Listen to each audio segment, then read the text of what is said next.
Monsieur Callennec a demandé la parole. Merci, Monsieur le Président. Ce texte nous promet beaucoup, mais ne s'engage sur pas grand-chose, et c'est notre regret. On se fixe des objectifs, mais sans obligation de moyens. Alors, on nous rappelle des valeurs, la solidarité, un principe, la subsidiarité et une méthode, la démocratie. Mais si tout cela allait de soi, pourquoi le consigner dans une charte ? En fait, on a vraiment l'impression, et les populations ont l'impression, que GPSO a échoué sur tous ces points. Quid de la solidarité quand chacun cherche à tirer la couverture à soi, sans être capable d'admettre des principes aussi simples que l'harmonisation du taux d'effort fiscal entre les communes, quand les investissements et les subventions ne sont pas répartis équitablement entre les territoires, quand aucun objectif clair et transparent de péréquation entre zones rurales et urbaines, entre quartiers pauvres et quartiers riches, n'a été défini. Mais c'est fou. Cette assemblée même ressemble à une chambre d'enregistrement de laborieuse tractation passée entre ses membres les plus influents. Quid de la subsidiarité quand les prises de position des maires ne sont pas entendues, sauf si elles vont dans le sens de l'exécutif, qui concentre l'essentiel des compétences territoriales, qui l'exerce de manière centralisée et sans véritable concertation. Quid de l'efficacité quand les décisions sont déconnectées des besoins du terrain. On nous avait promis des économies d'échelle qui ne sont pas au rendez-vous, on l'a bien vu en voyant le DOB. Si bien que la qualité des services se dégrade et les populations s'en plaignent. On le voit bien lorsque l'on songe au service de collecte des déchets et au nettoyage de la voirie. Ça a été dit. Cette charte, Monsieur Callennec, vous êtes complètement hors sujet, donc je vais vous demander de conclure. Je parle de la charte, monsieur. Non, vous parlez de tout ce qu'il n'y a pas dedans, parce que c'est normal que ça n'y soit pas, parce que ce n'est pas l'objet. Je parle du principe de subsidiarité. Mais on a compris que vous parliez plus pour Facebook que pour nous, mais s'il vous plaît, concluez, parce Merci, que monsieur le Président. Je vais conclure. Votre caméraman va peut-être fatiguer du bras. Cette charte, elle n'a été rédigée que pour apaiser la colère des maires et des populations. Mais au lieu de revoir la distribution des compétences, vous venez d'en parler, c'est le sujet, je crois. Au lieu de recentrer son activité sur les projets d'envergure... Mais ce n'est pas l'objet de la charte de gouvernance, monsieur Callennec. Ça n'a rien à voir avec la répartition des compétences. Monsieur le Président, je ne vous ai pas interrompu, s'il vous plaît. Non, mais quand vous êtes hors sujet, je suis obligé de vous interrompre. Alors terminez vite, je prends l'engagement de ne pas répondre, mais s'il vous plaît, restez dans le sujet. J'y suis. Non. Au lieu de recentrer l'activité de GPSO sur des projets d'envergure, des infrastructures ou services à proprement dit intercommunaux, redonner des pouvoirs aux conseils municipaux dès lors que les projets concernent exclusivement leur commune. On nous promet que toutes les interventions de l'Interco feront désormais l'objet d'un suivi communal sur le terrain à toutes les étapes du processus. Et là, je cite la charte, Monsieur le Président. Alors, à quoi bon ?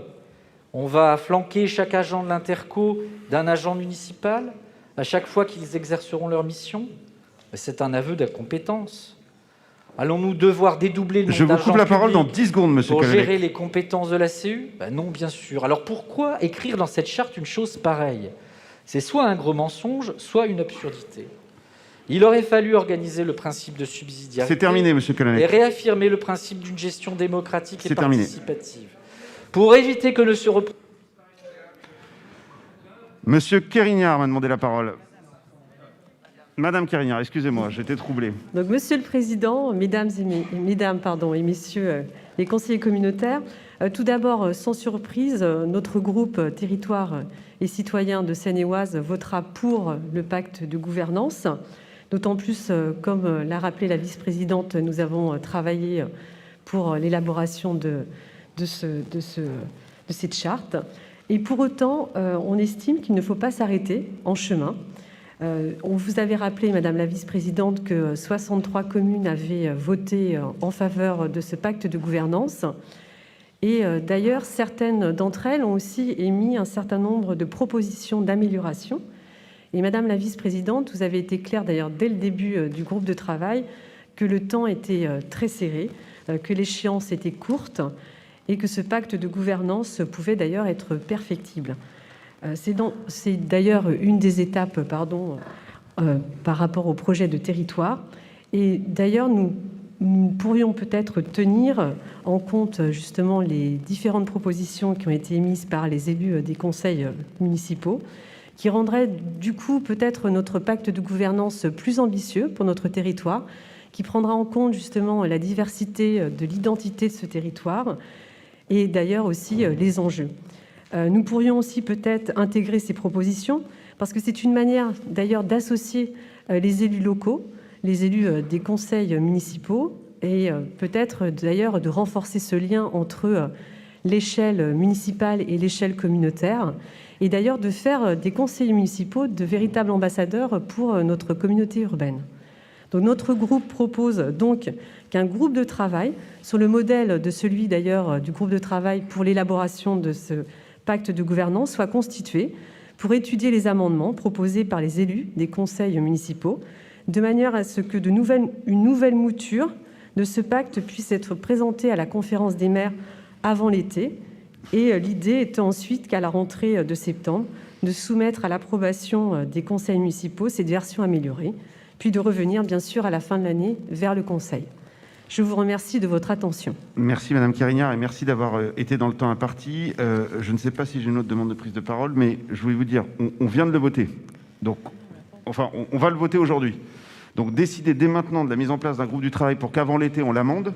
Je propose, mais sous le contrôle de Madame Popescu, qu'on laisse un petit peu le texte vivre et voir comment il s'adapte, parce qu'il y a ce qu'il y a écrit, puis il y a l'esprit et la règle, etc. Enfin, on n'est pas là pour faire de la philosophie politique, mais qu'on le fasse vivre, qu'on regarde objectivement quels sont les manques s'il y en a. Mais ça me paraît un petit peu précipité, je vous dis ce que j'en pense, de à peine voter, déjà penser à l'amender. On n'est pas de parlementaires qui amendons différemment dans la même nuit le même texte. Je crois qu'on a une base de travail.